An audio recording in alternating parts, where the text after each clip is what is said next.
If you're a high achiever and you are out there dating and you're not having any success, there are key reasons why that is happening. Number one, you might feel like you have no time.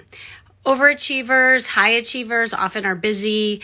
You are doing a zillion things and you feel like, your dating life, there's just no time for it. Number two, you might be outcome oriented. That's what makes you so brilliant in being successful in business, but not necessarily when it comes to dating. Number three is you are just too serious.